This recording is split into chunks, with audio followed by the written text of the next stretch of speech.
Buenas. Vamos dar uma reforçada no nosso conteúdo sobre massa molar, que ficou um pouco deficiente. Bom, de cara temos essa figura aí, conhecidíssima, meu amigo íntimo, nós somos assim, ó. Isso aí é John Dalton. Ele buscava determinar a natureza fundamental da matéria, do que é composta, tem toda uma teoria de atomística. Só que ele ficou encucado quando tinha as reações químicas, quanto era que de produto eu ia ter em uma determinada substância que reagiu lá e formou um produto. Mas quanto de produto? E não era só ele, tinha uma corrida imensa, né? Na época eles chamavam de alquimistas. Então ficou aquele debate entre Dalton, Lavoisier, Proust, Canizaro e outros cientistas da época.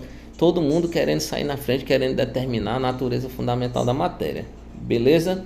Mas trazendo para a gente, dentro da constante de Avogadro, do surgimento dela, que pode ser conhecida também como número de Avogadro, ficou definido que esse número de Avogadro representaria o número de partículas contidas em 1 mol.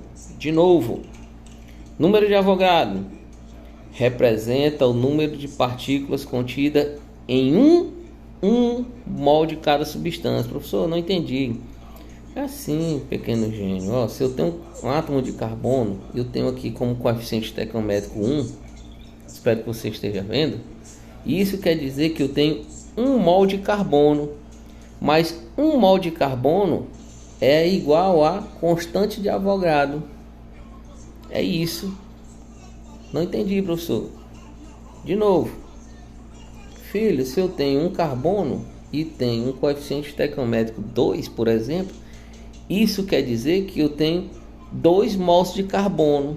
Só que esse mol ele tem um valor definido, que é a constante de Avogadro. Então eu teria 2 vezes o número de Avogadro. Vou repetir. Se eu tenho um átomo de fósforo e eu tenho como coeficiente estequiométrico 5, isso quer dizer que eu tenho 5 mols de fósforo. Só que mols tem um valor definido. É a constante de Avogadro ou o número de Avogadro, que é a mesma coisa. Então eu teria 5 números de Avogadro. Professor, na verdade você teria 5 vezes o número de Avogadro. Ficaria 5 vezes o número de Avogadro. Que isso aqui, ó, é uma constante, não muda, que é o que a gente quer ver agora. Então espero que você tenha entendido. Vamos para frente. No século XVIII ele vai te contar a história do surgimento da constante de Avogadro, que equivale a uma partícula de 1 mol.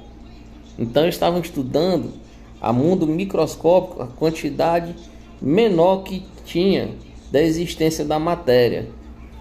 Beleza? Então no final do século XVIII, lá para o início do século XIX, essa gangue aí, ó, Lavoisier, Proust, Dalton e outros cientistas, eles estavam tentando descobrir o estado fundamental da matéria, a menorzinha partícula do que ele que era formado. Então para isso eles precisavam fazer alguns cálculos bem difíceis na época, que se hoje você não consegue fazer, imagine eles que não tinha tecnologia que hoje tem. Beleza? Então, para descobrir do que a matéria era formada, eles foram verificando essas dificuldades, né? E uma dessas dificuldades era a distinção entre o que é átomo e o que é molécula. Mas você que é esperto, aluno Pedrosa Magalhães, hoje você já sabe definir a diferença, né? Modéstia à parte, o professor de vocês, né, deu o caminho das pedras. Então ficou fácil. Então bora aplicar agora. Se você já sabe o que é um átomo, se você já sabe qual é a molécula, se você já sabe a diferença de um átomo para uma molécula, então, filho, você agora passa a observar o volume das coisas, que era o que eles estavam fazendo. Então ele passou a observar o volume dos gases. Eita, volume dos gases, cheiro de prova. Então, qual o material que eles manuseavam? Gases. Beleza? Então, quando tinha a reação desses gases não estava batendo com a teoria, certo? Não estava batendo com o que era previsto. Tinha lá a transformação gasosa, né, que todo mundo conhecia, mas acreditava-se que se chegasse um átomo de hidrogênio nos produtos, chegaria um átomo de oxigênio nos produtos. Só que não estavam satisfeitos.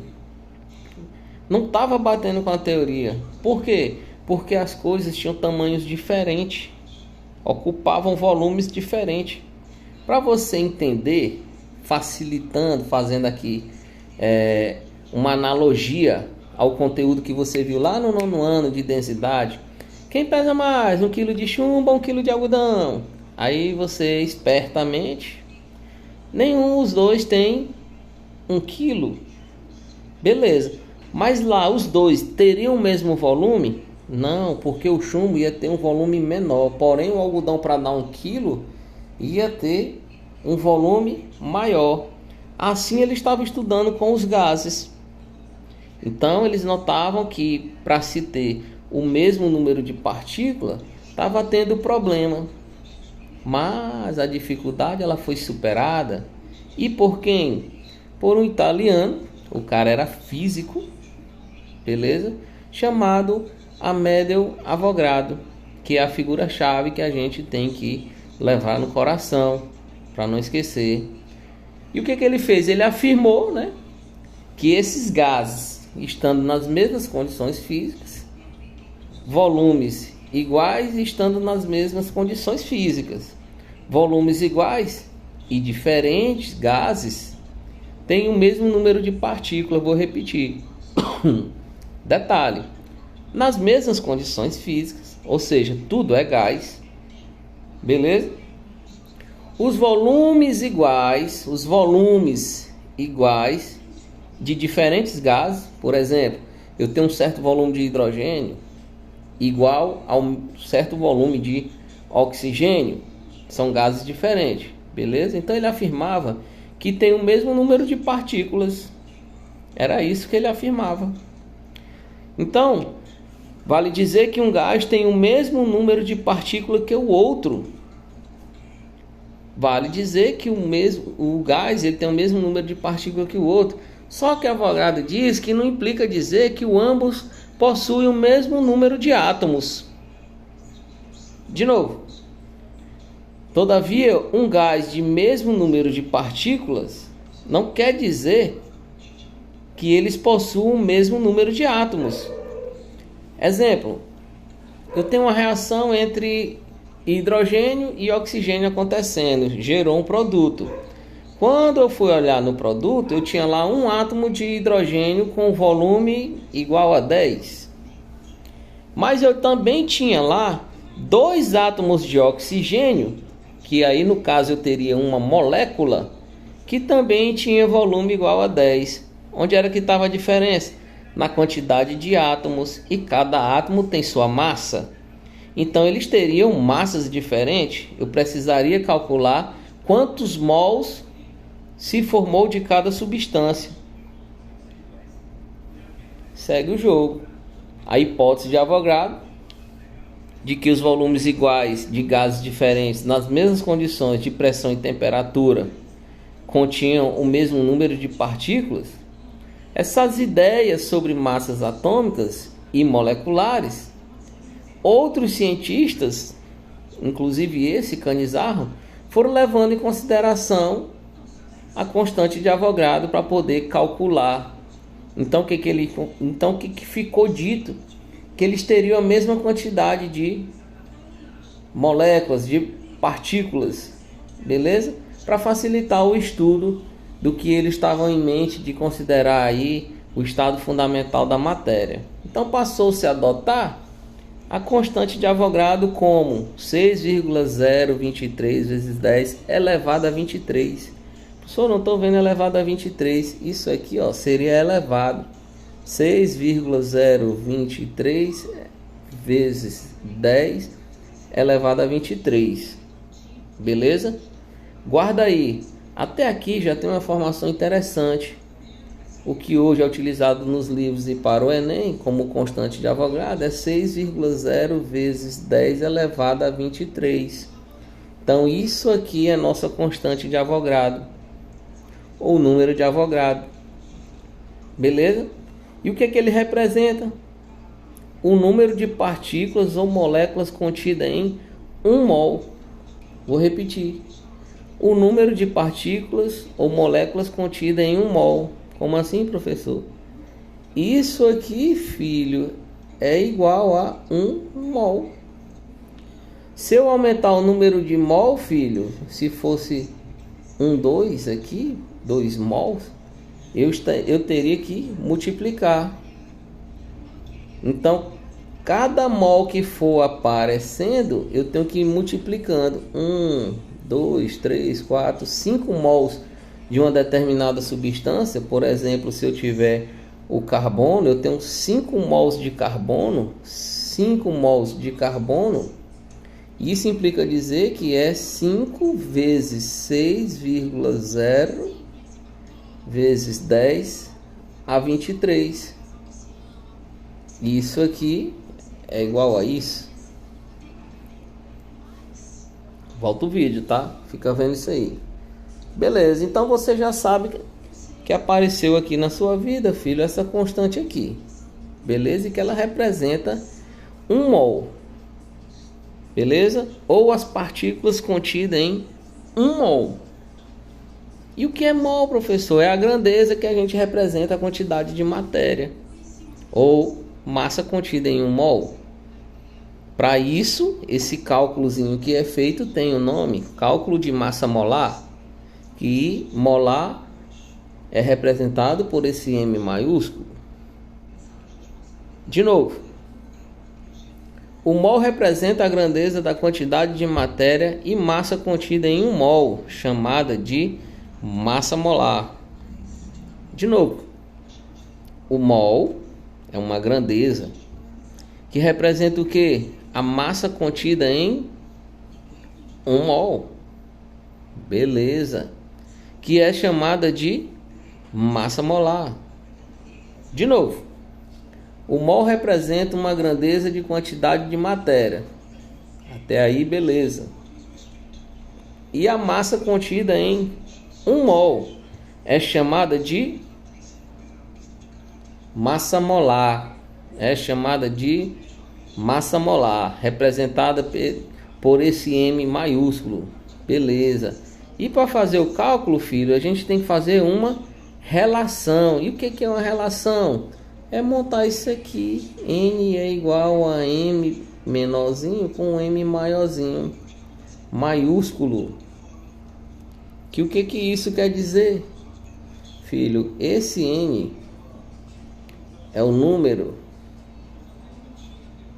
de Avogadro, que é a mesma coisa de calcular a massa molecular por massa molar. Está feita a relação. Isso aqui para calcular a quantidade de matéria contida em 1 mol. Guarda aí. Vamos lá, vamos para a prática. Nessa questão temos aí que mora o perigo, aí que eu corro risco, aí que eu sei das consequências, mesmo assim vou indo. É que vale a pena. É isso aí, ó. Submetida a um tratamento médico, uma pessoa ingeriu um comprimido contendo 45 miligramas. Opa, parei. 45 miligramas. Aí você faz assim: de ácido acetil salicílico. Isso aqui é pura química.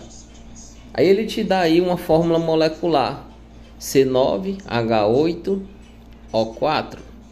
Isso aí é a fórmula molecular do acetil salicílico. Aí ele segue: considerando a massa molar do acetil salicílico, aí te dá a estrutura novamente. Ele está te dizendo que essa massa é de 180 gramas por mol. Aqui você verifica que está em miligramas e aqui você verifica que está em gramas. Se você olhar nas alternativas, ó. E agora, José, o que é que eu vou fazer? Você vai fazer o seguinte: você vai transformar aqui, ó, 45 miligramas vezes 1000. Fazer de outra forma para facilitar. Acho que até o Renan ficou na dúvida. Bom, 1 miligrama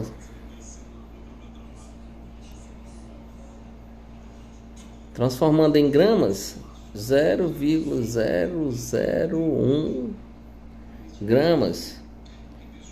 Estaria transformando aí. Quanto que vale 1 miligrama em gramas? É isso aí, 0,001. Só que ele está falando que são 45 vezes isso aqui. 45 vezes isso aqui dá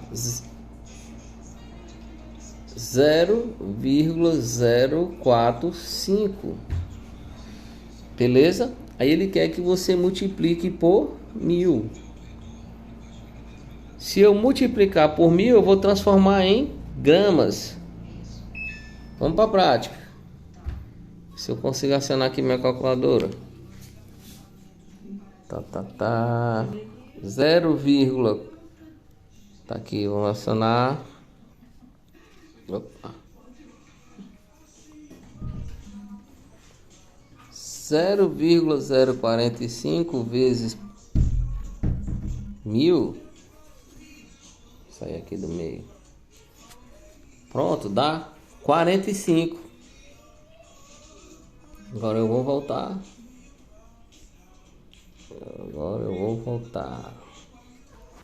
Voltei.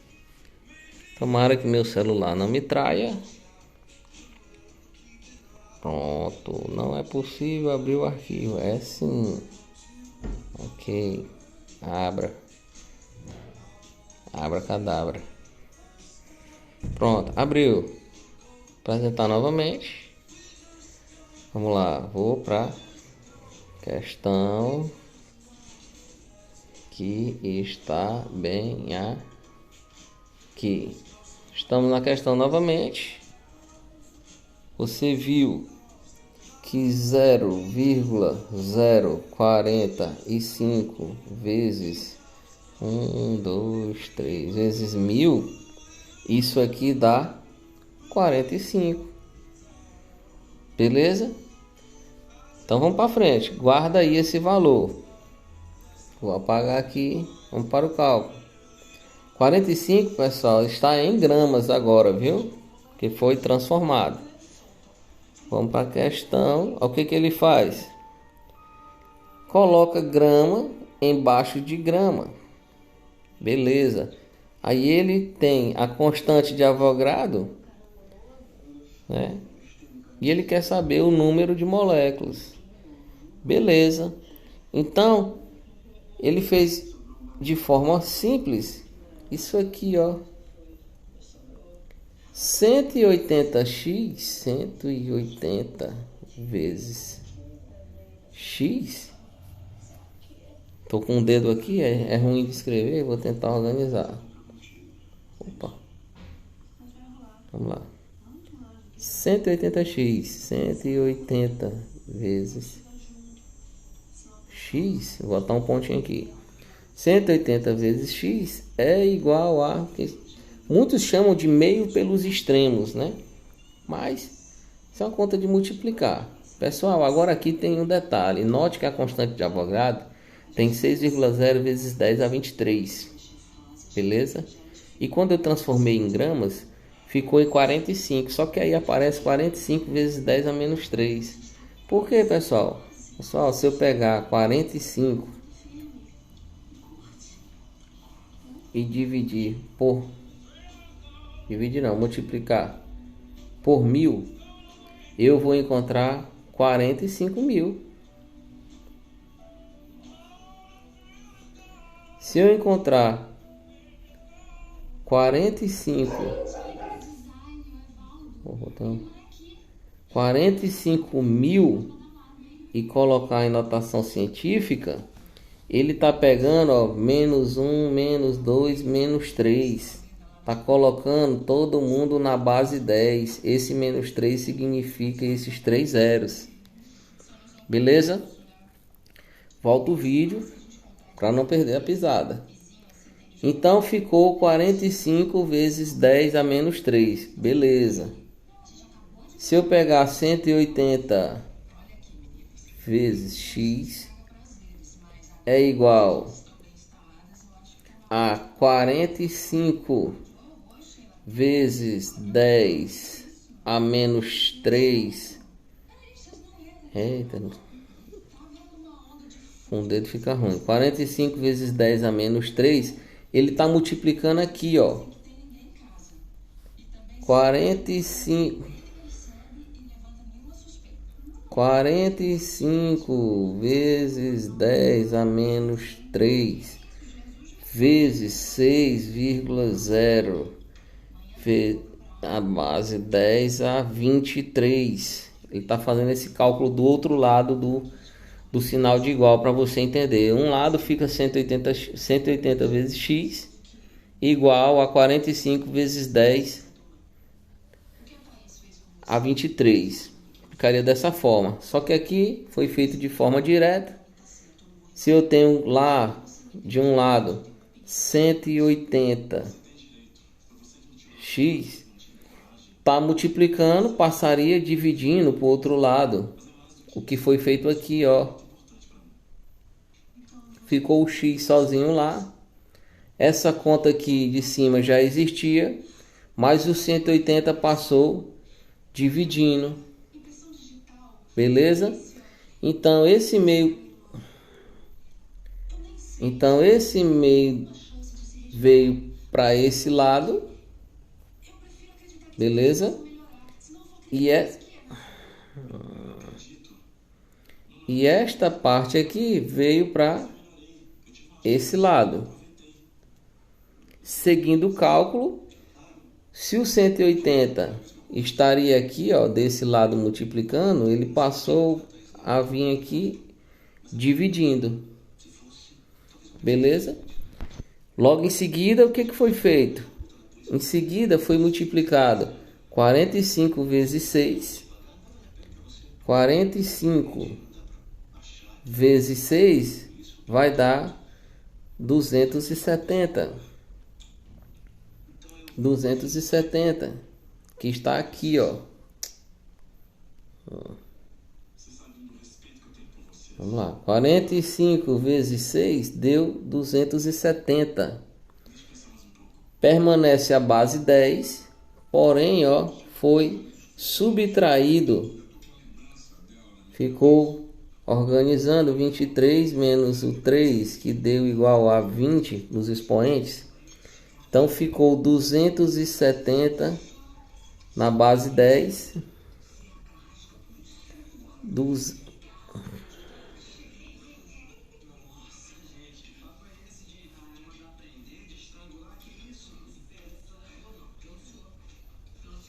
270 na base 10 foi subtraído aqui, ó, ficou em 20. Beleza? E o 180 permaneceu dividindo. Vamos lá. Se eu pegar 270 e dividir por 180, que foi o que foi feito aqui, ó, eu vou encontrar 1,5. Essa divisão aqui, ó. Professor, e por que isso aí não é? Isso é uma constante, lembra? Isso aí vem lá da constante de Avogadro. Então, note que ela permaneceu aqui, ó. Beleza? Então, se eu pegar 270, quer conferir? Bora conferir. 270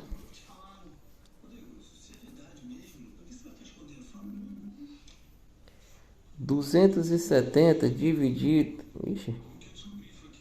270 dividido por 180 dá 1,5. Beleza? Para dar 1,5 vezes 10 elevado a 20. E você está procurando o número de moléculas. Com isso, filho, sua alternativa correta, 1,5, sua alternativa correta seria letra A. Agora você treina certo? Aí no ambiente da sua casa. Nosso horário lá é curto, né? Não dá para debater, tem muitas perguntas, muitos comentários. Espero ter ajudado. Volta. Qualquer dúvida, você pergunta para mim, a gente refaz novamente. Mas você não pode deixar de fazer este cálculo. Calcular a massa molar. Calcular quanto é formado de moléculas em uma determinada reação, tá bom? Entenda que 1 mol equivale a 6,0, né? Ou 6,0 a 23 elevado a 23, que era a constante. Você 6,023 elevado a 23, guarde essa constante. O nome dela é constante de Avogadro. Beleza? Bom, espero ter contribuído. Para facilitar seu entendimento, volte esse vídeo. Tentei ajudar você aqui ao máximo. Tá aqui no aparelho celular e digitando com a mão. Perdi minha canetinha touch, né? Mas vou dar uma procurada. Mas a intenção é ajudar você nesse conteúdo. Beleza? Para que você saia bem na prova. Então, pessoal, tamo junto. Tamo aí se esforçando para que você se dê bem na prova também. Eu espero que você se dedique, que a gente possa fazer desse ano aí um ano diferenciado. Beleza? Então, era isso que eu tinha para contribuir com vocês. Aqui são os exercícios. NR diferente, hein? Vou procurar aí umas questões simples que dê pra gente ficar praticando. Desenrola, bate, joga de ladinho. Desenrola, bate, joga de ladinho. NR tá lançando a braba pros menorzinhos. NR tá lançando a braba pros menorzinhos. Desenrola, bate, joga de ladinho. Desenrola, bate, joga de ladinho. NR tá lançando a braba pros menorzinhos. NR tá lançando a braba pros menorzinhos.